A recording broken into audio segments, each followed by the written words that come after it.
여보세요? 박희진입니다.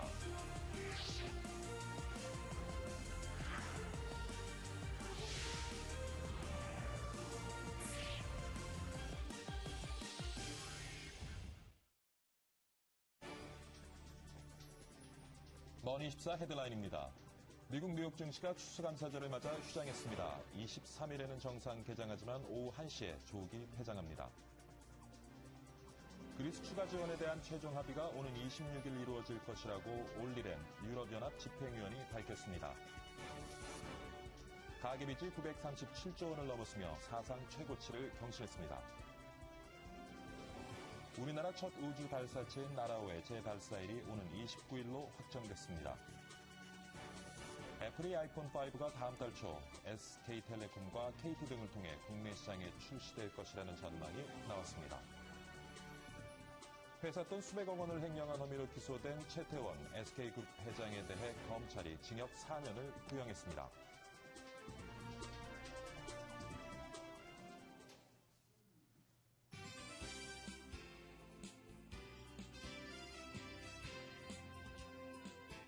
네, 박희준의 여보세요. 11월 23일 금요일 2부 시작하도록 하겠습니다. 잠시 후 연세대학교 경영전문대학원 김동훈 교수 모시고 몰락해가는 일본 경제에 대해서 집중 분석해보기로 하겠습니다. 살펴보기 전에 글로벌 마감 시황, 엠머니 기자들이 준비한 소식 듣고 가도록 하겠습니다. 먼저 글로벌 마감 시황입니다. 박지은 외신 캐스터가 전합니다. 박지은 캐스터. 네, 시황센터입니다. 오늘 뉴욕 증시는 추수감사절을 맞아서 휴장했습니다. 바로 유럽으로 넘어가겠습니다. 유럽 증시 오늘도 빨간불 환하게 켜면서 상승 마감했습니다. 나흘 연속 오름세입니다. 이번에는 중국의 영향을 받았는데요. 중국의 주요 경제 지표들이 좋게 나면서 유럽 증시도 상승 마감을 했습니다. 종목별로 보면 유럽 2위 항공사인 루프트한자가 5% 가까이나 크게 오르는 등 항공주들이 선전하는 모습이었습니다. 자세하게 지수 확인하겠습니다. 영국 FTSE 지수와 프랑스 카크 지수는 0.6%대의 상승세 보였습니다. 각각 5,791.03 그리고 3,498.22에서 마무리 지었습니다. 독일 닥스 지수 0.84%, 포인트로는 60.28포인트 상승하면서 7,244.99 기록했습니다. 이번에는 아시아 주요국 증시 보겠습니다. 중국을 제외하고는 큰 폭으로 오른 채 마감됐습니다. 경제 지표들이 호조를 보였기 때문인데요. 자세하게 들여다보면 중국 PMI 지표가 좋게 나오면서 아시아 전반의 투자 심리를 부추겼습니다. 하지만 이런 경제 지표 호조에도 불구하고 중국 상해종합지수는 파란불 켜면서 하락세로 마감을 했습니다. 연말에 접어들면서 투자자들이 자금 부족에 시달리는 데다가 새로운 정권이 아직 명확한 경기 부양책을 내놓지 못하면서 중국 증시의 하락세 당분간 이어질 것이라는 분석이 나오고 있습니다. 자세하게 보시겠습니다. 일본 니케이 지수 1.56%, 144.28포인트 크게 올랐습니다. 9,366.8 기록했고요. 홍콩 항생지수도 1% 넘게 꽤 크게 올랐습니다. 21,743선에서 마감됐습니다. 반면에 중국 상해종합지수는 0.72% 밀리면서 2,015선에서 마감됐습니다. 어제 원달러 환율 확인하겠습니다. 22일 목요일 외환시장에서 원달러 환율은 1.8원 상승한 1,085원에 거래를 마쳤습니다. 지금까지 시황센터에서 전해드렸습니다. 네, 박지은 캐스터 일주일 동안 수고 많았습니다. 이 추운 스튜디오에서 반팔 입고 정말 수고 많으셨습니다. 네, 이번엔 장남식 기자 연결해서요. 관련 내용 자세히 한번 분석해 보도록 하겠습니다. 장남식 기자. 네, 머니국입니다. 미국 뉴욕 증시가 추수감사절을 맞아 휴장한 가운데 유럽 증시는 중국 경기가 개선될 것이라는 기대감에 나흘 연속 상승세로 마감했습니다. 이날 증시에서는 중국의 11월 HSBC 제조업 구매관리자 지수가 50.4를 기록했다는 발표가 지수 상승을 이끌었습니다. PMI가 50 이상이면 경기 확장을 의미하는 것인데요. 중국 경기가 확장세를 나타낸 것은 13개월 만에 처음입니다. 유로존의 제조업과 서비스업 PMI가 45.8로 50을 밑돌았지만 4개월 만에 전달보다 개선된 것도 유로존 경기 전망에 안도감을 줬습니다. 또 그리스 지원 문제가 오는 26일 결론 날 것이라는 보도가 나오면서 증시에 긍정적인 영향을 줬습니다. 종목별로는 지난주 노사가 임금 협상을 타결한 유럽 2위 항공사인 루프트한자가 4.9% 올랐고 에어프랑스 KLM이 2.2% 상승하는 등 항공주들의 선전이 돋보였습니다. 한편 미국의 추수감사절 다음 날은 블랙 프라이데이인데요. 현지 시간으로 23일 미국 증시는 블랙 프라이데이를 맞아 정상 개장하지만 조기 폐장할 예정입니다. 폐장 시간은 우리 시간으로 내일 새벽 3시입니다. 블랙 프라이데이는 1억 5천만 미국인들이 손꼽아 기다리는 날인데요. 이날부터 성탄절까지가 연말 최대 세일 기간인데 이때 유통업계 매출의 3분의 1이 몰려 매출 장부가 흑자를 나타내는 검은 잉크로 기록된다고 해서 붙여진 이름입니다. 미국에서는 쇼핑객들이 벌써부터 장사진을 이루고 있다고 하는데요. 매장 앞에는 파라솔과 간이의자 매트리스를 갖다 놓고 밤을 지새는 극성 쇼핑객들도 적지 않다고 합니다. 올해 블랙 프라이데이가 재정 절벽에 대한 우려로 위축된 소비 심리를 반전시킬 수 있을지 관심이 모아지고 있고요. 또 블랙 프라이데이가 뉴욕 증시와 우리 증시에는 어떠한 영향을 미칠지 주목되고 있습니다. 통상적으로 미국 최대 세일 기간 동안에는 미국 증시는 물론 국내 증시도 상승세를 보여왔는데요. 따라서 올해도 증시 흐름에 힘을 줄 수 있을지 기대가 모아지고 있습니다. 지금까지 글로벌 마감 시황이었습니다. 네, 장남식 기자 수고 많으셨습니다. 다음 소식입니다. 그리스 추가 지원에 대한 최종 합의가 오는 26일 이루어질 것이라고 올리렌 유럽연합 경제통화담당 집행위원이 밝혔습니다. 렌 의원은 그리스가 구제금융 차기 집행부를 받는 데 필요한 모든 조치를 이행한 만큼 유로존 재무장관들이 26일 회의에서는 확실하게 결론을 내릴 수 있을 것이라고 설명했습니다. 한편 안토니스 사마라스 그리스 총리는 지원을 받지 못할까 걱정하지는 않지만 결정이 미뤄질수록 그리스 경제와 시장에 지어지는 부담이 커질 것이라고 말했습니다. 가계빚이 937조 원을 넘어서며 사상 최고치를 경신했습니다. 한국은행이 발표한 3분기 가계신용에 따르면 9월 말 현재 가계부채는 937조 5천억 원으로 나타났습니다. 3분기에만 13조 6천억 원이 늘어난 수치입니다. 나로우가 오는 29일에 다시 발사되죠. 문제가 됐던 부품도 교체했는데 이번 발사가 사실상 올해 쏠 수 있는 마지막 기회인 것 같습니다. 정말 잘 됐으면 좋겠고요. 관련 소식 장남식 기자가 전합니다. 나로우의 발사 카운트다운이 다시 시작됐습니다. 교육과학기술부와 항공우주연구원은 나로우 발사관리위원회를 열어 발사일을 29일로 확정했습니다. 발사 예비일은 30일부터 다음 달 5일입니다.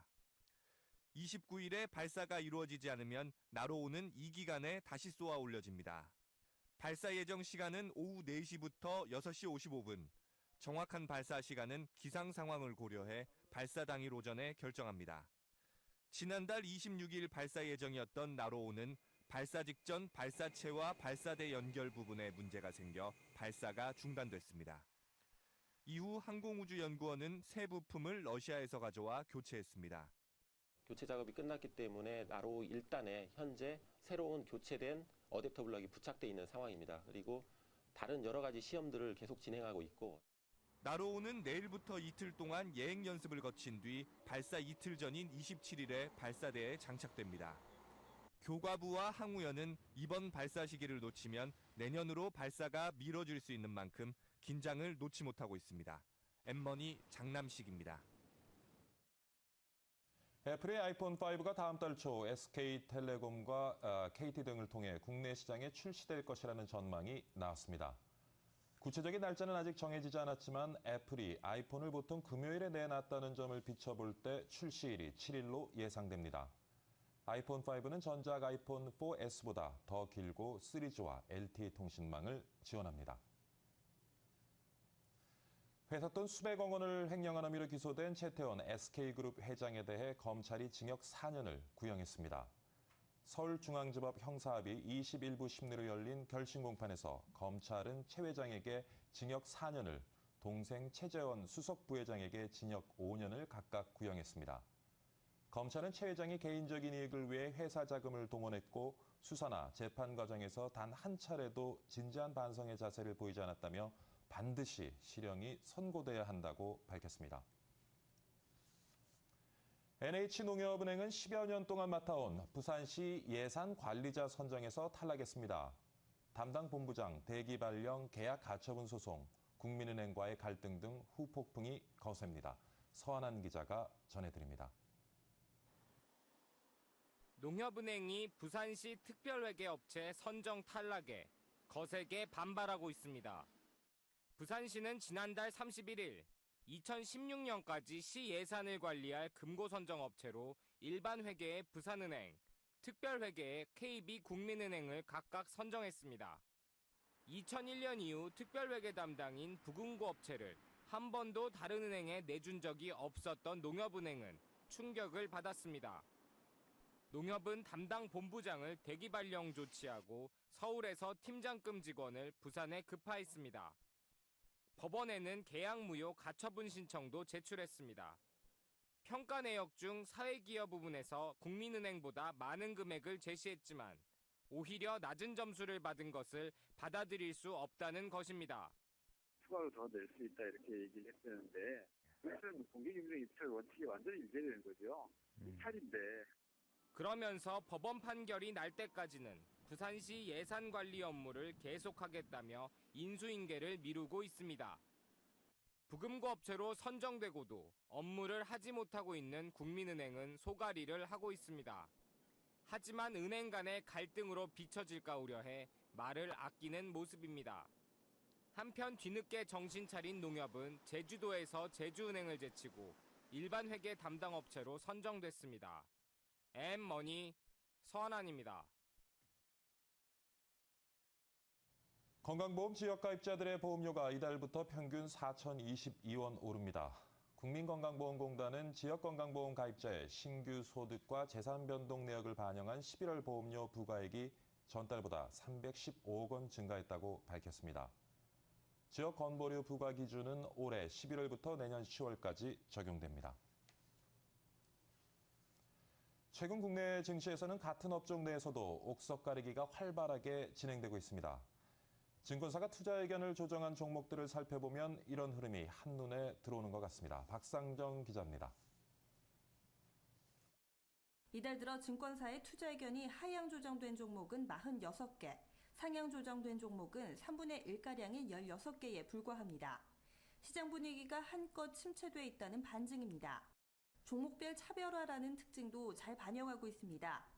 화학업종의 SK이노베이션과 금호석유는 각각 강력 매수와 매수로 투자 의견이 상향 조정됐습니다. 실적 개선과 낙폭 과대가 조정 이유입니다. 반면 카프로와 호남석유는 하향 조정됐습니다.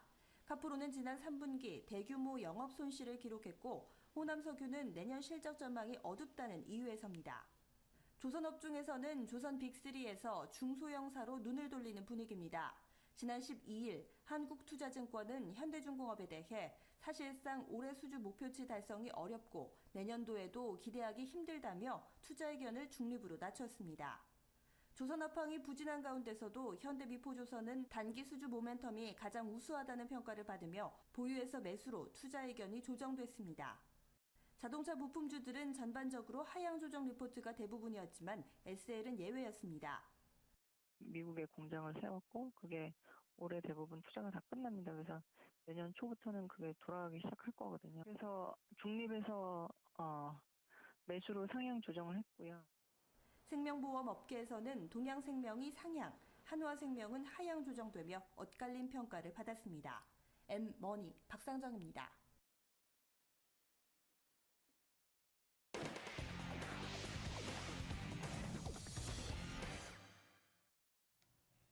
네, 집중관찰 오늘의 종목 알아보도록 하겠습니다. 오늘 종목은 말이 필요 없는 종목입니다. 삼성전자입니다. 어제 141만 7천 원을 기록하면서 사상 최고가를 또 갱신했죠. 오늘은 삼성전자에 대해서 한번 분석해 보도록 하겠습니다. 토로스증권의 박준현 차장 전화 연결돼 있습니다. 안녕하십니까, 사장님? 안녕하세요. 예, 삼성전자 모르시는 분은 없을 테고요. 어제 이제 결국에 사상 최고가를 다시 갱신했는데 최근 흐름 좀 짚어주시죠. 네, 삼성전자 벌써 제가 두 번째 분석을 하게 되는데요. 예. 4분기 실적 기대감 그리고 미국 소비 시즌에 대한 어떤 기대감에 힘입어서 140만 원대를 6개월 만에 진입을 했습니다. 최근에 애플과 소속연도 있었고요. 원화 관세라는 굉장히 좀 불리한 환경, 또 글로벌리하게 경기가 위축됐다는 대외 악재에도 불구하고 스마트폰의 판매 호조, 그리고 반도체 가격 상승에 따른 안정적인 실적 기대감이 지금 높아지고 있습니다. 애플이 최근에 아이폰과 아이패드에 판매가 상대적으로 좀 부진하다는 점도 삼성전자로 기관과 외국인들의 매수가 집중되는 요인이 아닌가 보고 있고요. 4분기는 스마트폰 판매량이 6천만 대를 넘어설 것으로 지금 예상이 되고 있고요. 영업이익이 지난 3분기와 비슷하게 8조 원대가 좀 전망이 되고 있습니다. 일단 미국 최대 쇼핑 시즌이 열리는 만큼 기대감도 선반영되는 것으로 보입니다. 네. 지금 수급 상황은 어떻습니까, 차장님? 기관이 10일 연속 순매수를 해주고 있는데요. 지난 네. 4일 연속 상승한 것도 기관이 10일 연속 순매수 그리고 외국인들이 거들었던 점이 있었던 것 같습니다. 141만 7천 원 마감해서 사상 최고 신고가를 기록했는데요. 결국 이제 앞으로는 수급의 키가 외국인에게 있지 않은가 생각을 합니다. 지난 5월에 140만 원대에서 이틀 만에 외국인들이 차익 실현하면서 하락했던 그런 사례가 있었는데요. 이런 걸 본다면은 장중 외국인들의 수급을 살피면서 대응을 해야 될 것으로 보입니다. 네. 오늘 장에서는 삼성전자 어떤 모습 좀 보일는지요? 그리고 우리 투자자들 어떤 전략으로 삼성주에 접근을 해야 될지 좀 살펴봐 주시죠. 예, 일단은 그 삼성전자의 그 핵심은 스마트폰 판매가 앞으로 어떻게 될 것이냐가 가장 중요한 키일 것 같습니다. 지금 영업이익의 70%를 차지하고 있고요. 그렇죠. 반도체 가격이 상승해야 하는 점, 또 LCD 가격의 반등세가 지속돼야 하는 점이 일단 키가 될 것으로 보이고요. 그렇지만은 삼성전자는 일단은 하드웨어 제조 경쟁력에서는 시장에서는 독과점적인 지위를 구축하고 있다라고 보이고요. 내년도에도 영업이익이 올해 대비해서 약 15% 증가가 예상이 되고 있습니다. 결국은 외국인들 같은 경우에는 전 세계 기업을 대상으로 해서 수평적으로 PER이나 이런 밸류에이션을 비교해서 이제 그 투자를 하게 되어 있기 때문에 글로벌 IT 기업과 비교했을 때는 가장 저평가되어 있다는 장점이 있습니다. 그리고 지금 우리 시장이 중장기적으로 저점을 다지는 시점이라는 것을 감안한다면은 증권사의 컨센서스 평균인 170만 원 정도는 충분히 도달할 수 있지 않을까라고 생각하고 있고요. 조정시 매수 관점을 유지하도록 하겠습니다. 네. 오늘 삼성전자 집중 분석해 봤고요. 박 차장님 일주일 동안 수고 많으셨고 주말 잘 보내시고 다음 주에 뵙도록 하겠습니다. 예, 감사합니다. 주말 네, 잘 감사합니다. 보내십시오.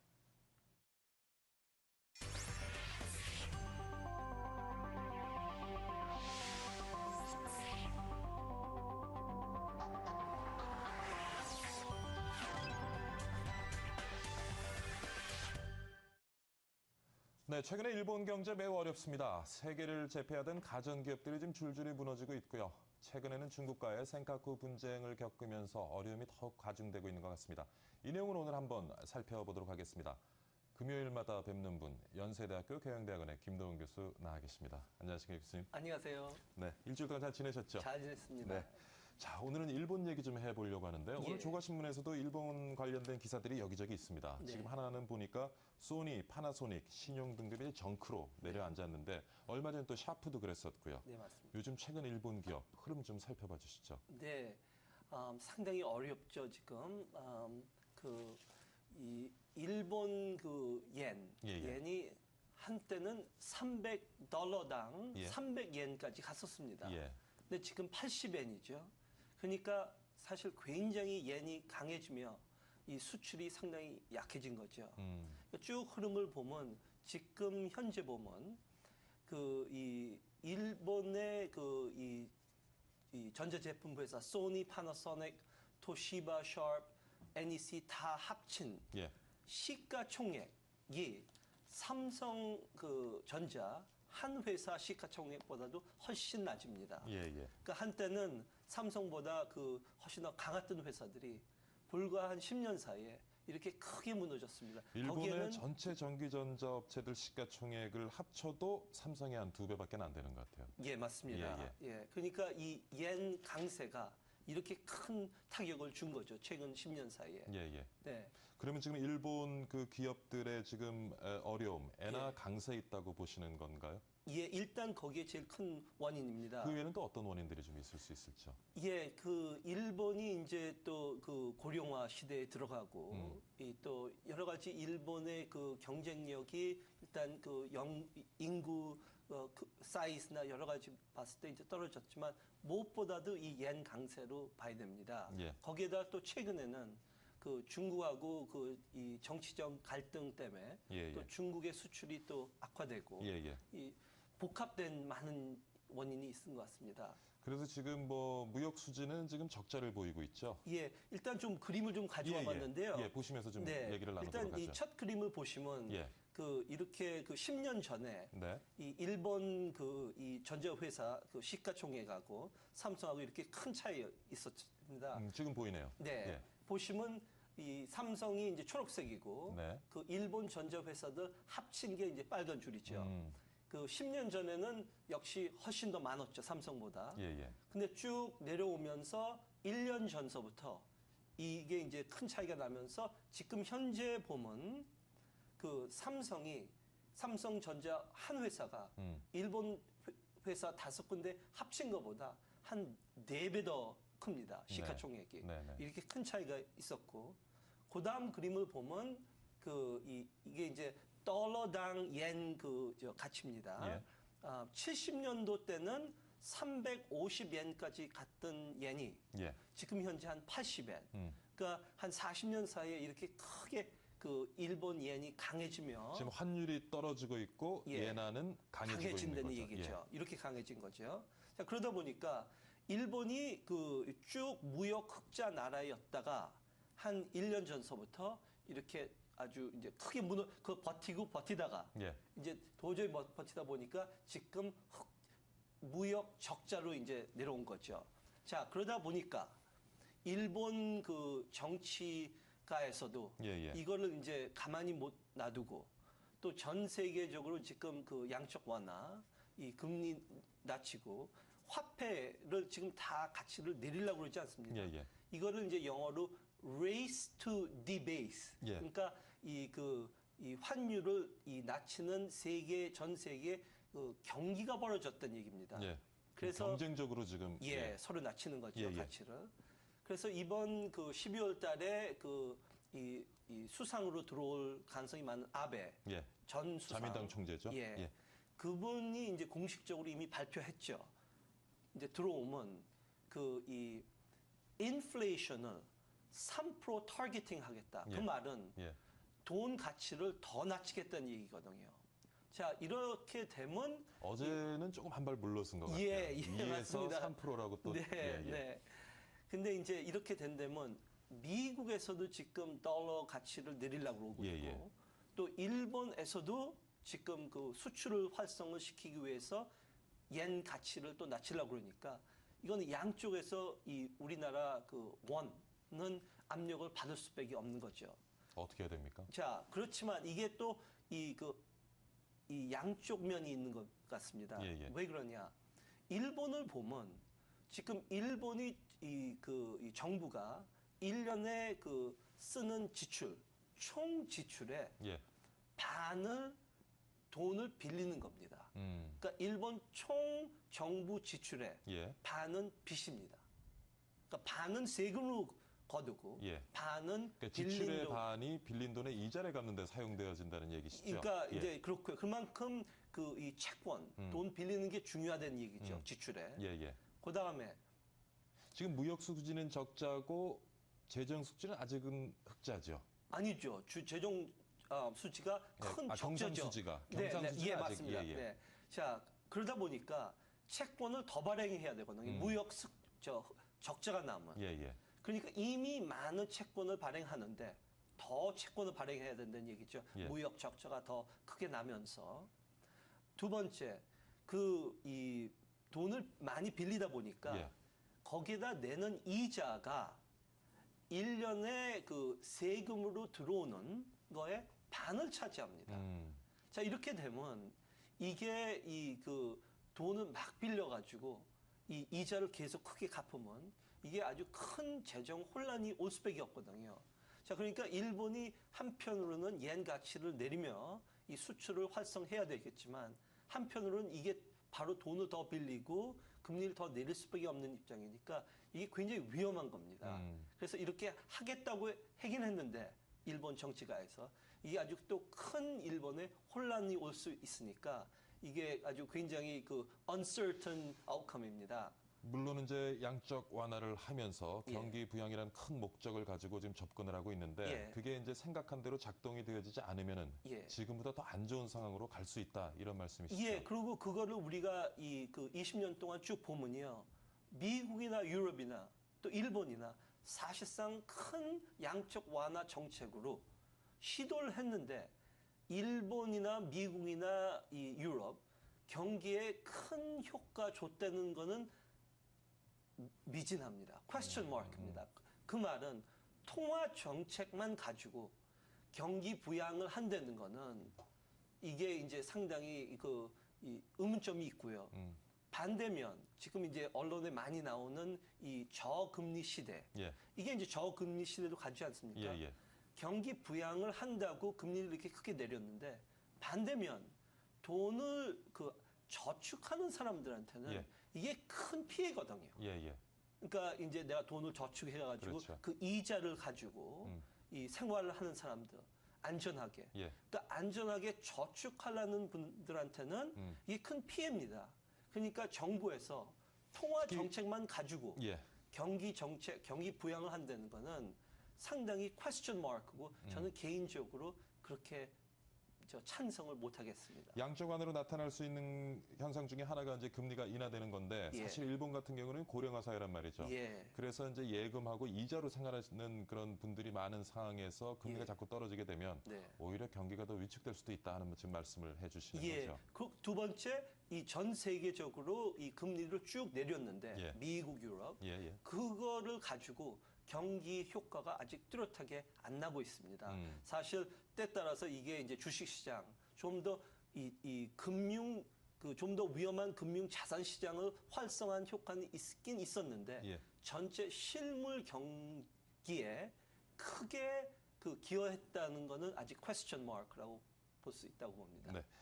미국도 일본도 경기를 좀 부양하고자 양적 완화 정책을 취하면서 지금 예. 상대적으로 예나와 달러에 대해서 우리 원화 가격이 지금 상승을 하고 있고요. 예. 우리 무역에 좋지 않은 영향을 미칠 수도 있을 것 같고 예. 이러한 상황에서 우리가 좀 어떤 방향으로 좀 대책을 세워나가야 될지. 네, 일단 물론 이게 이제 큰 걱정이고 이제 이 그 신경을 써야 될 면이지만 우리나라도 바로 예. 이 똑같이 가치를 또 내리고 또 이자를 내리고 너무 그거를 서둘러서 하는 거는 바람직하지 않다고 봅니다. 일단 이제 그 지금 잘 지켜보면 또 이런 G7이나 G20 미팅에서 이런 이슈를 계속 이 그 밝혀야 되고요. 예. 이런 거를 이제 그 정치적으로도 좀 더 이 매니지를 해야 되겠지만 일단 그 금리를 내리는 그 유혹은 예. 좀 피해야 될 것 같습니다. 두 번째, 무엇보다도 이제 경쟁력, 그러니까 이 체질 개선이죠. 이걸 할 수밖에 없습니다. 쉬운 문제는 아니지만 예. 이 그 기술 개발, 결국 기업의 교육. 경쟁력이 그렇죠. 확보가 되어져야 그렇죠. 성장이 가능하고 네, 경제 발전이 맞습니다. 가능하다는 말씀이시죠. 미국하고 유럽을 보면 예. 이 금리 내리고 예. 이 그 돈 가치를 떨어뜨려서 예. 그것만 가지고는 예. 효과가 없다는 거를 요즘 뚜렷하게 나타나고 있습니다. 비타민 챙겨 먹는다고 또 건강이 확보되는 것이 아니듯이 예. 운동을 해서 체질을 맞습니다. 강화하는 것이 중요하다. 그러니까 뭐 이런 병이 말씀인 것 같습니다. 감기 몸살이 아니고 예. 이 더 좀 깊은 예. 이 병이 있다는 얘기입니다. 우리나라도 일본처럼 무역에 대한 경제 의존도가 높고요. 그리고 우리 사회도 고령화되어 가고 있습니다. 지금 일본 기업 그리고 일본 많은 어려움을 겪고 있는데 우리 반면교사 삼아서 우리는 같은 길을 걷지 않았으면 하는 바람입니다. 네. 오늘도 이른 시간 출연 감사드리고요. 좋은 말씀 감사합니다. 네, 감사합니다.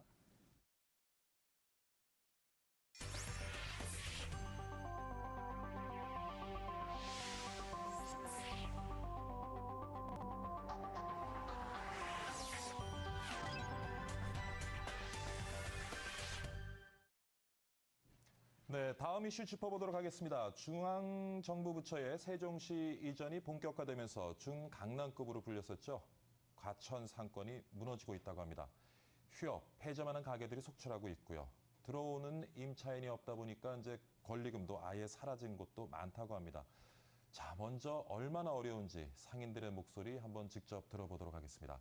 오늘은 외식업중앙회 과천지부의 박수철 지부장 전화 연결하도록 하겠습니다. 안녕하십니까, 지부장님. 네, 안녕하세요. 많이 힘드시죠? 예, 요즘 많이 힘듭니다. 네. 지부장님도 현재 벼랑동에서 이제 음식점을 운영하고 계시다고 제가 들었는데 네. 예전에 비해서 손님 많이 줄었죠? 어느 정도입니까? 예. 그러니까 세종시로 이사는 뭐 이번 주부터 본격적으로 가는데요. 예. 그 전부터도 뭐 사전 미리 영향이 오고 있습니다. 한 20% 이상 이렇게 감소하고 있고요. 예. 거기다가 또 경기도 어렵고 하니까 더욱 아마 좀 어려움이 가중될 것 같은데 과천 상권의 음식점은 대략 한 몇 개 정도 되는지요? 한 한 480개 정도가 영업을 하고 있습니다. 네. 뭐 480개라고 지금 말씀을 하셨는데 그중에서 이제 휴업, 폐업하는 것도 이제 속출하고 있다는 제가 소식을 듣고 있는데 상인들의 경제적 타격 어느 정도인지 사실 뭐 저희가 얘기는 듣습니다만 또 피부로 잘 와닿지가 않았어요. 예, 지금 폐업하는 업소들이 좀 이제 많이 나오고 있고요. 부동산 쪽으로도 이제 가게들이 많이 나와 있습니다. 근데 얼마나 어려우면 그렇게 많이 나와 있겠어요? 예, 지금 뭐 정확하게 어떤 수치로 이렇게 얘기하기는 좀 어렵지만 하여튼 굉장히 어려운 건 사실입니다. 예. 네. 과천 상권 이제 권리금 임대료도 떨어지고 있다고 하는데 어느 정도 지금 떨어지고 있습니까? 임대료를 못 내는 업소도 굉장히 많이 있고요.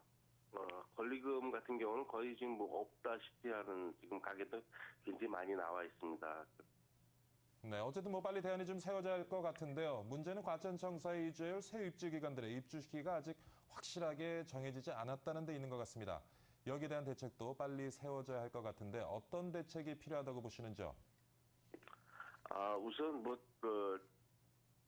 우리 사회자님 말씀대로 입주기관의 입주 시기가 아직 결정되지 않은 것이 사실입니다. 지금 가는 것은 결정이 돼 있고 들어오는 게 얘기 안 돼 있기 때문에 상인들의 불안이 더 커지고 있는데요. 지금 특히 제일 큰 인원을 차지하는 방위사업청의 입주 시기 같은 경우는 벌써 내후년 정도로 잡혀 있기 때문에 상당 부분의 공백 기간이 필요하거든요. 그렇기 때문에 그것을 갖다 줄여주는 정책을 좀 해주셨으면 좋겠고요.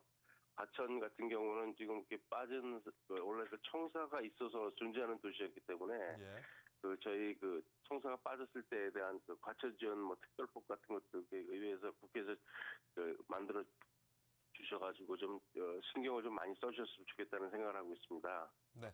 박수철 한국외식업중앙회 과천 지부장과 함께 최근 많이 어려운 과천 상권의 실태 한번 알아봤습니다. 오늘 1인 시간 전화 연결 감사드립니다. 네, 고맙습니다. 그리고 앞으로 장사 좀 잘 되셨으면 좋겠습니다. 네, 이번에는 과천시청 관계자 연결해서요. 입장 들어보도록 하겠습니다. 과천시청 라도민 산업경제과장 전화 연결돼 있습니다. 안녕하십니까, 라 과장님? 예, 안녕하십니까. 예. 네, 최근 과천 상권 어렵다는 얘기 많이 듣고 있고요. 방금에도 이제 상인들을 대표하는 분과 얘기를 나눠봤습니다. 예. 과천청사 인근 상인의 대부분 지금 상권이 몰락하고 있다고 걱정을 하고 있는데 현재 어느 정도 상황이라고 생각이 되시는지요? 우리 과천 상권이라고 그러면 중앙동 별량동 일대에 있는 한 460여 개의 음식점이 주류를 이루고 있는데요. 이게 이제 청사가 세종시로 이전하는 게 이제 다음 달부터 본격화됨에 따라서 지금 상가들의 공실률이 증가하고 있습니다. 그리고 또 음식점들도 일부 폐업업소가 늘어나고 있는 그런 추세입니다. 지금 현재. 네, 지금 과천 상권의 어려움에 관한 얘기를 나눠보고 있는데 혹시 시청하시는 시청자 여러분들도 의견 있으신 분, 또 혹시 과천에서 장사하는데 너무 어려움을 겪고 있다 하시는 분은 전화 주셔도 좋겠습니다. 지금 화면으로 조금 전화번호를 내보내줬으면 좋겠는데요. 예. 과장님, 다음 질문 이어가겠습니다. 정부는 기획재정부 등 과천청사 5개 부처가 이제 세종시로 이전을 하면서 방송통신위원 등 이제 14개 기관이 곧 입주할 것이기 때문에 공동화 현상은 없을 것이다 라고 말을 하고 있습니다. 근데 이제 문제가 입주 기관들의 입주 시기는 리모델링 등으로 아직 지금 확실히 정해진 바가 없다고 하기 때문에 그것이 또 조금 상권에 혼란을 주고 있는 것 같은데요. 네. 방금 음식업조합 회장님도 말씀하셨지만 우리 과천은 한 30년 가까이의 청사 공무원들을 주 단골 손님으로 식당을 운영해 왔습니다. 그렇죠. 그런데 이제 이런 공무원들이 떠나가고 또 새로운 기관들이 입주하기 위해서는 리모델링 기간이 필수적으로 필요하다고 보는데 그 기간 동안 아무래도 상권의 위축이 불가피할 것으로 보고 있습니다. 네. 근데 이제 근본적인 문제는 하여튼 세종시를 떠나가는 부처들이 일정은 있는데 입주하는 기관의 입주 시기, 그다음에 리모델링 시기가 어느 정도 소요가 되는지 이런 것들을 구체적으로 좀 상인들이 알지를 못하기 때문에 이 장사를 계속 해야 될 것인지. 그렇죠. 그게 참 힘든 부분 같아요. 아니면 아예 그냥 권리금을 포기하고 폐업을 하고 딴 데로 세종시로 간다든지. 이런 그 판단을 해야 되는데 이걸 못 하고 있는 혼란에 빠져 있는 그런 실정이거든요. 예, 그래서 그 정부에서는 그 입주기관의 그 리모델링 수요기관과 예. 입주 시기를 좀 시원하게 구체적으로 알려주셔서 이 상인들이 이런 어떤 전업이라든가 아니면 휴업을 하고 뭐 리모델링을 해서 다음 장사를 준비한다든가 이런 자구책을 마련할 수 있도록 도와주셨으면 합니다. 예. 네. 지금 뭐 이제 장사가 안 되는 것도 문제지만 조금 전에 과장님 말씀하신 것처럼 이게 앞으로 입주 기관들의 입주 시기가 정확하게 지금 얘기가 되지 못하니까 계속 장사를 해야 될지 말아야 될지 이 고민이 굉장히 높은 것 같습니다. 지금 이제 뭐 그럼 과천시에서는 어떤 뭐 대책 없습니까?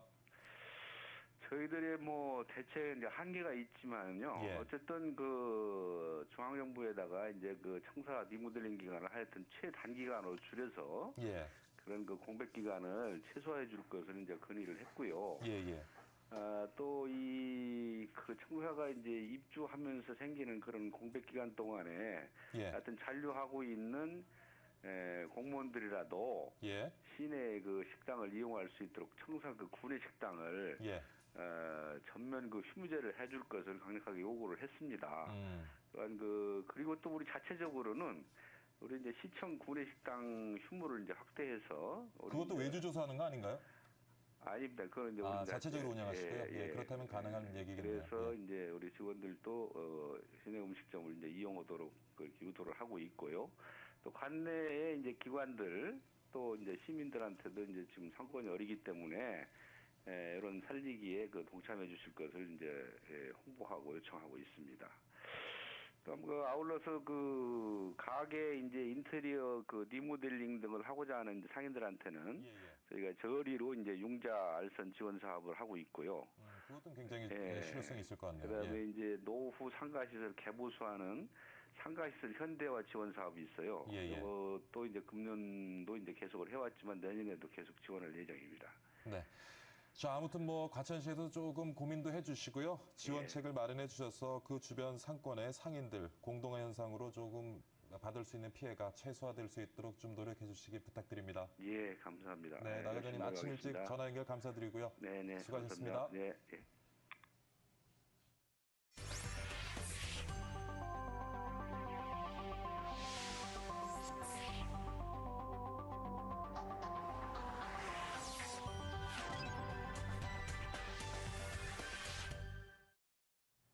네, 이번에는 금요일 CEO 초대석입니다. 여러분 돼지고기 좋아하세요?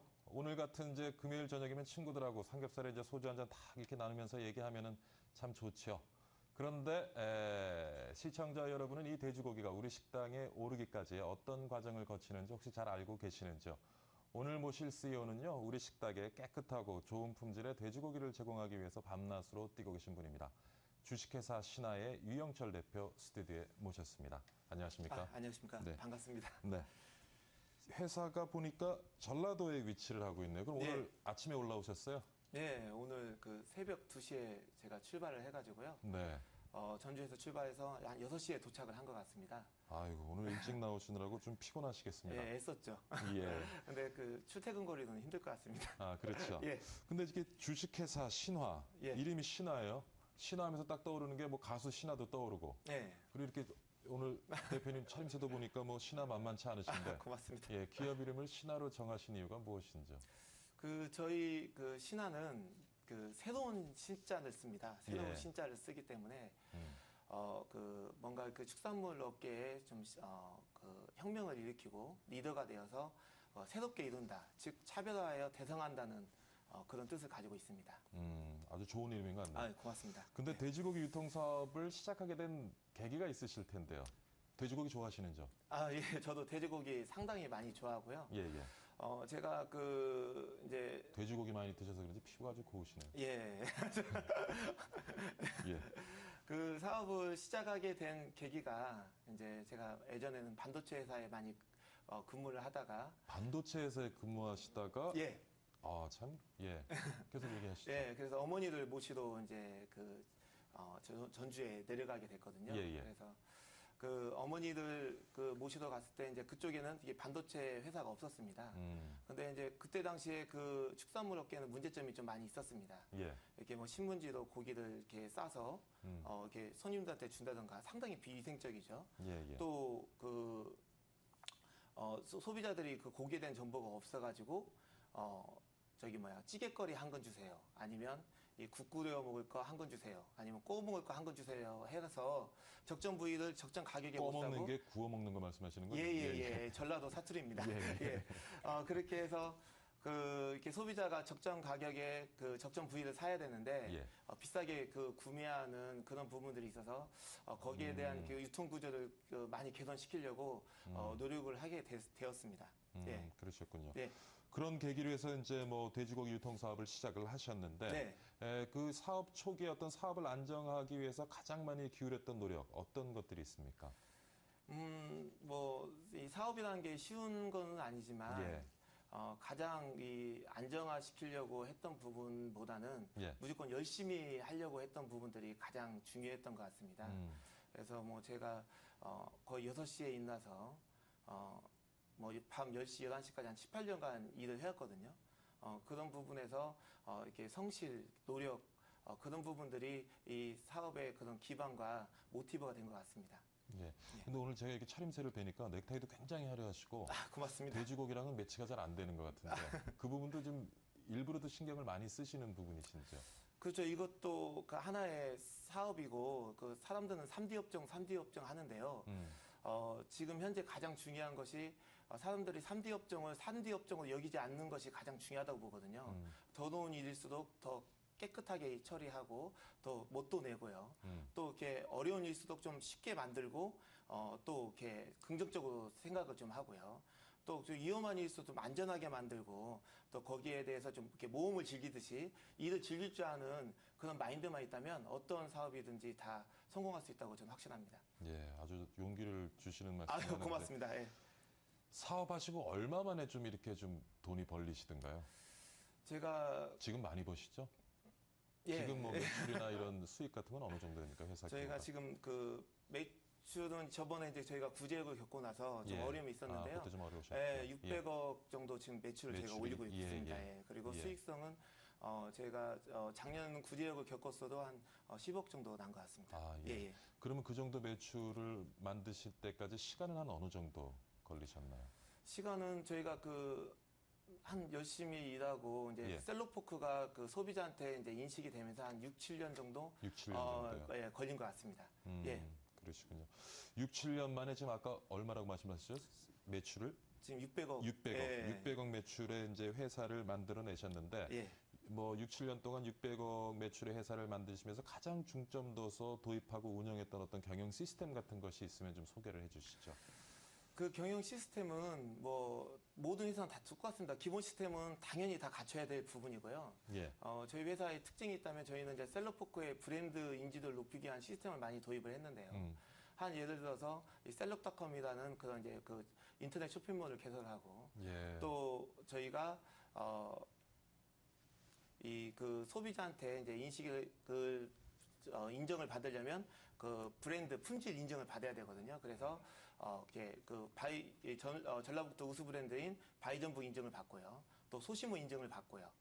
또 대형마트 입점을 해서 이렇게 소비자가 이렇게 믿고 살 수 있는 소비자가 인정할 수 있는 브랜드를 만들려고 많은 시스템들을 좀 도입을 한 것 같습니다. 요건 사실 오늘 질문하고 좀 상관이 없는지 제가 갑자기 생각이 나서 우리 친구들하고 이렇게 삼겹살 먹다 보면 어떤 분이 그 삼겹살에 이게 뼈 같은 게 좀 있으면은 그게 국산이고 그렇지 않으면은 수입산이다 하는 얘기인데 그건 맞습니까? 그건 아닙니다. 그건 아니고 잘못된 정보를 가지고 계시군요. 그렇습니다. 감사하고요. 저한테 뭐든지 물어보십시오.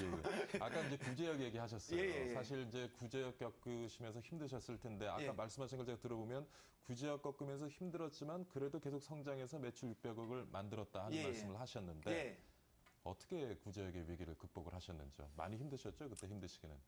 생각하기 싫을 정도로 좀 많이 힘들었습니다. 뭐 원가 상승 등 여러 가지 어려움이 있었는데요. 그 어려움 때문에 저희 동종업계인 육가공 이 회사들이 많이 위축이 되고 좀 무너지는 그 계기가 됐었습니다. 저희 회사는 정말 신하라는 이름을 걸고 잘 이겨내고 또 그게 강한 기업이 되게 만들려는 그 기회도 만들려고 노력했고요. 지금까지 또 노력하고 있습니다. 예. 네. 뭐 구제역 때문에 또 어려움을 겪으셨겠지만 예.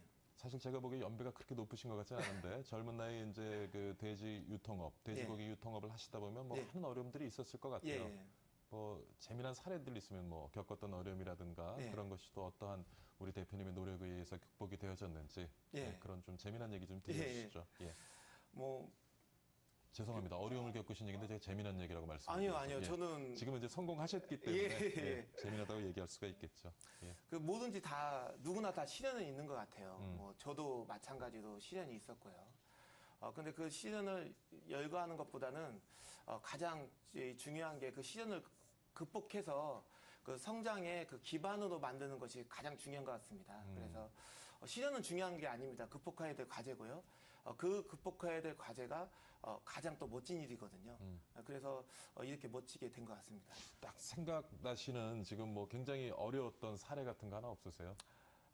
그 가장 어려웠던 게 이제 그런 이제 동종업계의 그런 경쟁이고 또 우리 이제 지금 그것도 굉장히 경쟁이 심한 시장인가요? 예, 그렇죠. 우리가 흔히 얘기하는 그 레드오션이라는 경쟁이 아주 심한 그렇죠. 그렇습니다.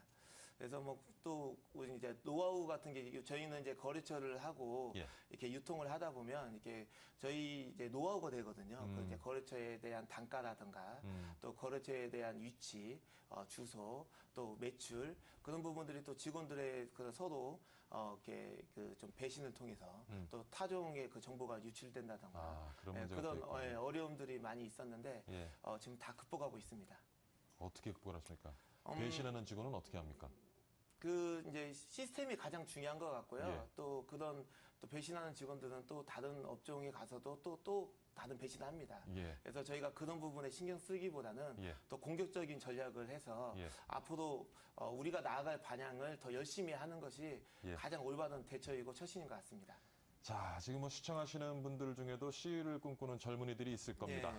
그분들에게 좀 도움이 될 만한 좋은 조언을 좀 부탁드리겠습니다. 좀 화이팅! 하라고 조언을 해주고 싶습니다. 요즘 세상이 꼭 전쟁 속에서 이렇게 막 각개전투하듯이 각박하고 어렵지 않습니까? 근데 또 이렇게 힘을 내서 보면 내 자신이 상당히 소중하고요. 또 이 세상처럼 아름다운 것은 없거든요. 그래서 우리 그 사업도 중요하지만 좀 하루하루 좀 힘을 내서 가치 있는 인생을 좀 살아갔으면 하는 조언을 해드리고 싶습니다. 화이팅 하십시오. 자, 마지막으로 이제 뭐 우리 창업을 꿈꾸는 젊은이들에게 좋은 말씀도 화이팅. 저 깜짝 놀랐어요. 좋은 말씀 해주셨는데 대표님의 목표, 꿈 이루시고 싶은 목표, 꿈 있으면 마지막으로 좀 얘기를 해주시죠. 저희 찌유 초대석에 나와서 꿈을 얘기하시면 이루어지실 겁니다. 감사합니다.